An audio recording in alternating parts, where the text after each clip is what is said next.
Hi everyone, I am Ruba, Assistant Professor from Department of Chemistry, KSR College of Arts and Science for Women.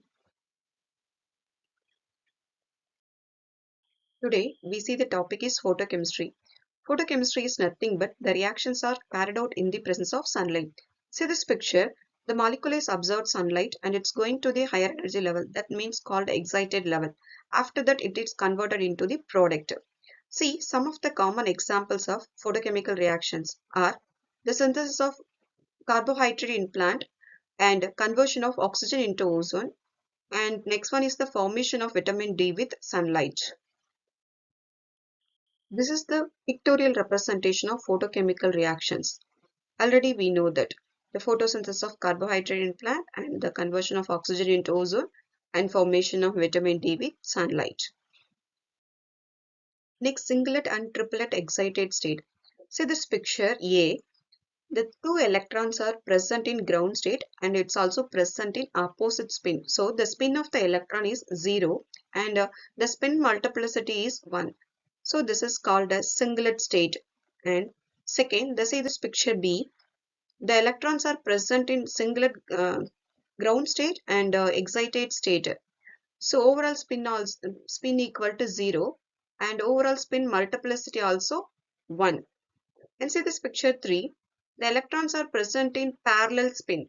So spin of the electron is plus half and second spin of the electron is second spin of the electrons also plus half. So overall spin is equal to 1.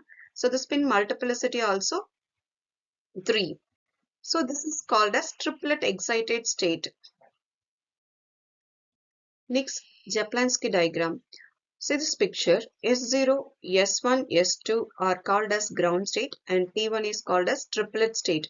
In this case, S1, S2 are singlet excited state and S0 is ground state and T1 is the triplet excited state. Japlansky diagram represents the excitation and subsequent relaxation. See this diagram. When the molecule absorbs sunlight and it's going to the higher energy level, after that it's emit some amount of energy and it comes to the ground state. That's called relaxation. That time is called relaxation time and this process is called relaxation process. Relaxation process are classified into two ways. One is radioactive process, that is fluorescence and phosphorescence, and second one is non-radioactive process, that is intersystem crossing and internal conversion. Radioactive transition involves transition from S1 to S0 or T1 to S0. It involves emission of transition. And first one is fluorescence, that means the electron transfer from higher energy state to lower energy ground state by emitting radiations. This transition occurs 10 to the power minus 8 seconds. The absorption of energy by the atoms or molecules followed by the immediate emission of light or electromagnetic radiation.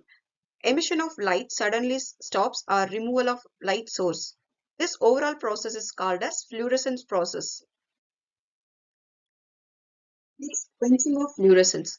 If the excited molecules are deactivated and the fluorescence stops, this phenomenon is called a quenching.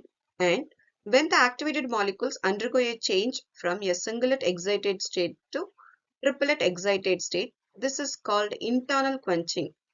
And when the activated molecules are collide with other molecules or quenchers, which are the externally added species and transfer their energy to those molecules.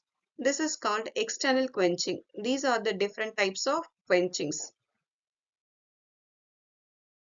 Next, phosphorescence. This is one more radioactive process. The emission of transition from T1 to S0 is called phosphorescence. It is forbidden transition, and in phosphorescence, even after incident light radiation, it is cut off the emission of light for sometimes. It is also called slow fluorescence. The substance which shows the phosphorescence is called fluorescent substance, and the name of the phosphorescence is derived from phosphorus, which glows in dark. Next, photosensitization. The substance which absorb and transfer the absorbed energy to the reactant The molecules which could not absorb radiation directly is known as photosensitizer, and the process is called as photosensitization. And one of the example is photosynthesis of carbohydrate by plant. See this reaction, 6 moles of carbon dioxide molecules react with 6 moles of water molecules in the presence of sunlight, and it's converted into carbohydrate plus with the emission of 6 moles of oxygen molecules. And in this case, chlorophyll acts as a photosensitizer. This overall process is called photosensitization.